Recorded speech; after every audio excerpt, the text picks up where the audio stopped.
and Wu Bin helped the young Jet Li to develop his talent, and while still very young, Li participated in the Chinese Wushu Championships, where he won 15 gold medals and 1 silver medal. By the age of 12, the young master was beating the competition, who were more than twice his age. In America, Bruce Lee impressed with his demonstrations at martial arts events and increased his abilities by making connections with other prominent martial artists.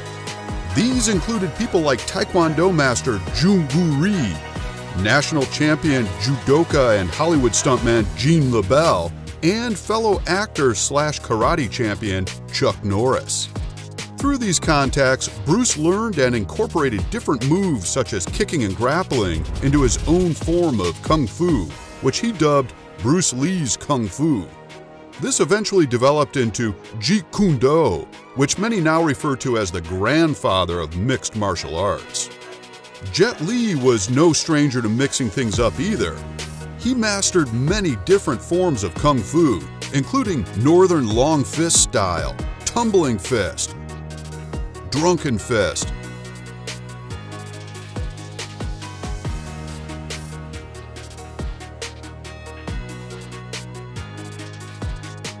and many others.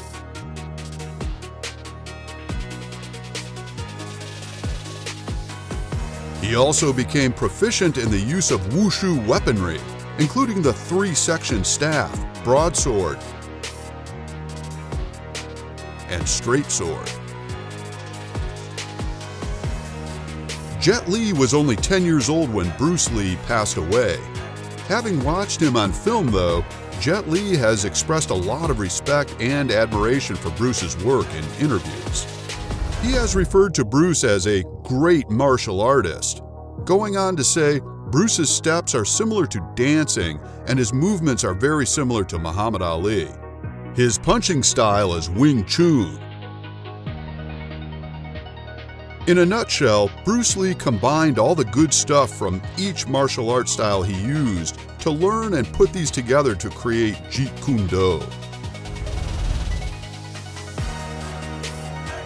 If they were to square off against each other at their peak, Bruce Lee would have a slight height advantage, standing at around 5'7" to 5'8" compared to Jet Li, who is a little over 5'5". Both men were in incredible physical condition, weighing close to 150 pounds of mostly pure muscle. Some sources suggest that Jet Li may have been the heavier of the two by a small margin though, despite being shorter. In terms of stamina, well, let's just say it would probably take a while before either man gave up due to being out of breath. Both men were capable of unleashing devastating punches and kicks, causing significant amounts of pain and suffering to any poor extra who happened to get in their way. Some have suggested that Jet Li's attacks could have hit slightly harder, seeing as how he probably had a bit more weight behind them.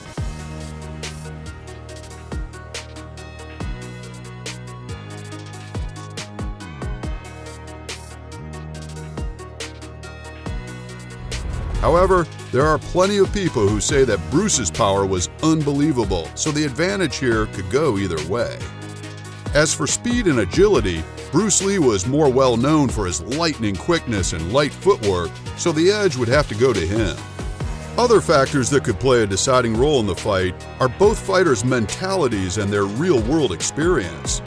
Whereas Bruce Lee grew up fighting thugs and developed his own style of martial arts that was essentially to win by any means, most of Jet Li's performances throughout his career were heavily choreographed and only for show. He was never really tested in a no-holds-barred street fight scenario. Bruce Lee, on the other hand, was known to have accepted at least a couple of real fights held behind closed doors. He allegedly took down a karate practitioner by the name of Yoichi Nakachi in just 11 seconds and defeated the highly skilled kung fu master Wong Jack Man in around 7 minutes. While Jet Li would certainly be capable of putting on some decent moves, there's no substitute for experience, and you have to feel that Bruce Lee would be the more clinical of the two. It seems as though he would be able to adapt quicker to random situations and switch between styles on the fly like an MMA fighter. It would be a lot tougher for Jet Li to change his style instinctively, despite knowing a great many of them. One thing's for sure, it would certainly be a fantastic fight, a blink and you'll miss it type affair. That's not to say that it would be over quickly, just that it would be fast-paced and action-packed. If weapons were thrown into the mix, maybe we'd give the edge to Jet Li.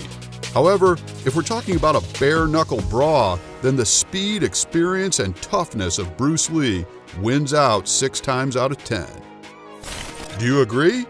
State your case for who you think would win in the comments section below. If you enjoyed this video, show your support by leaving a like and sharing it with your friends. You should also subscribe if you haven't already and click the notification bell to stay up to date with our latest uploads.